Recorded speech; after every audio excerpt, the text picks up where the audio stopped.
Hey, good morning everyone. We are here doing the lessons of A Course in Miracles, and today we are doing lesson 155. I will step back and let him lead the way. I really hope you enjoyed yesterday's lesson. I am among the ministers of God.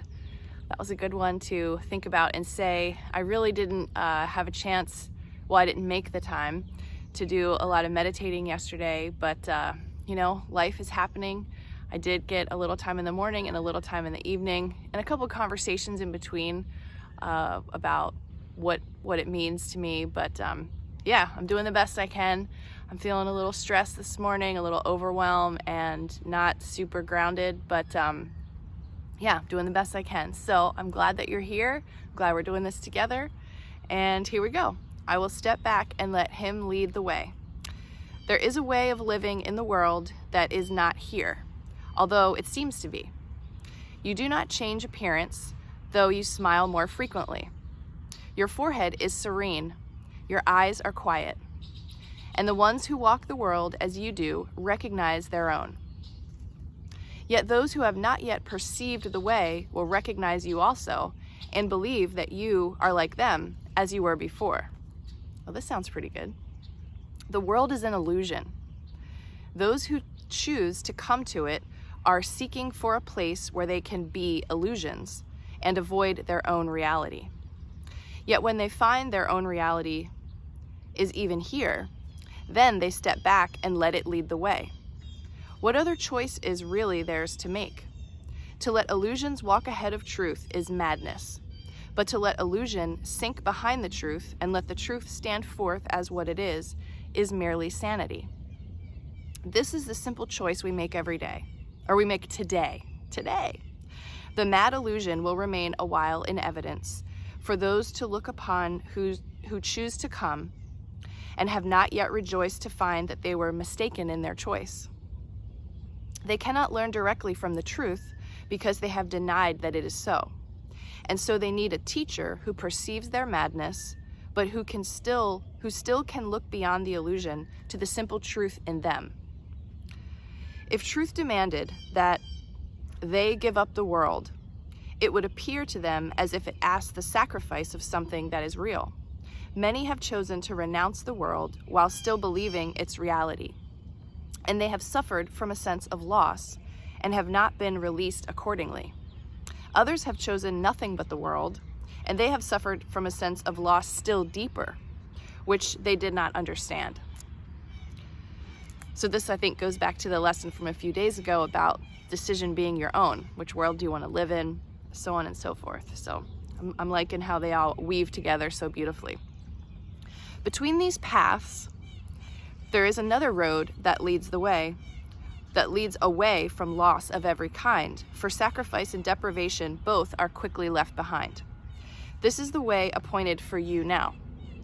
You walk this path as others walk, nor do you seem to be distinct from them, although you are indeed.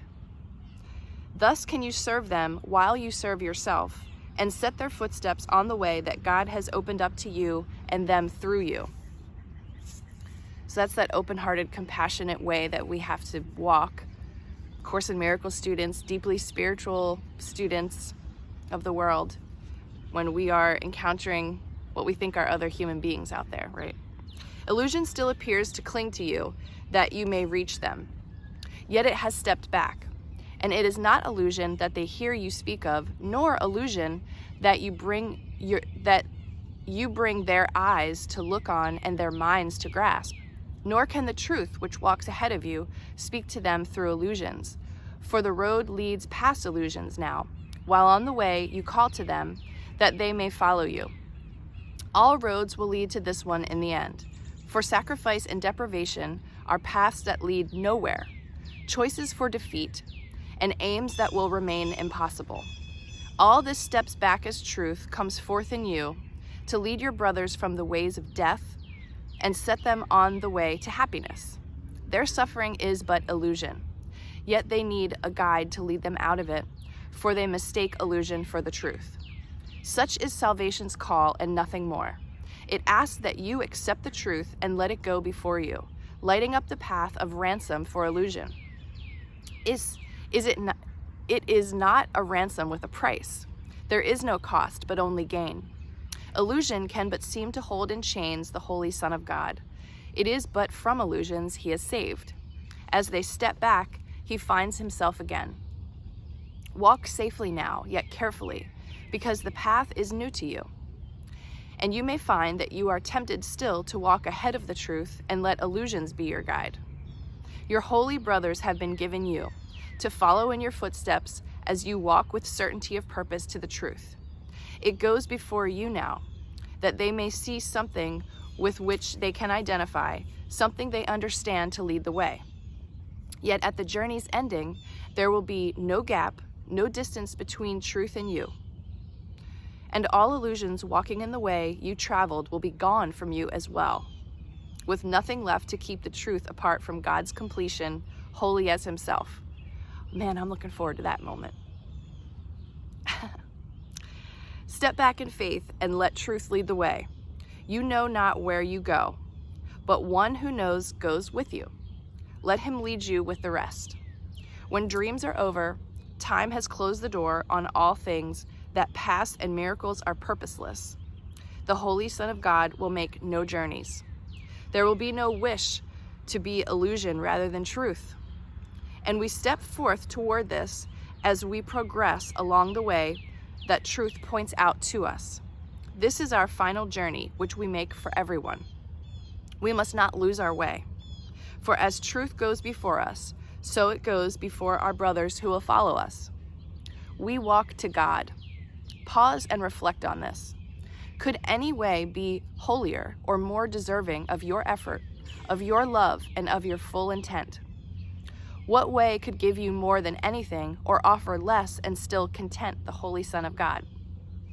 We walk to God. The truth that walks before us now is one with him and leads us to where he has always been.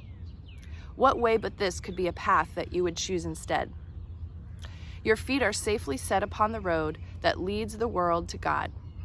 Look not to ways that seem to lead you elsewhere. Dreams are not a worthy guide for you who are God's son. Forget not he has placed his hands in yours and given you your brothers in his trust, that you are worthy of his trust in you. He cannot be deceived. His trust has made your pathway certain and your goal secure. You will not fail your brothers nor yourself. And now he asks but that you think of him a while each day, and he may speak to you and tell you of his love, reminding how great his trust, how limitless his love. In your name and his own, which are the same, we practice gladly with this thought today. I will step back and let him lead the way, for I would walk along the road to him.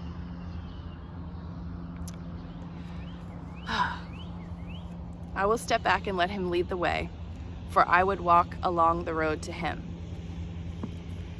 Yeah, I really need to hear this one today.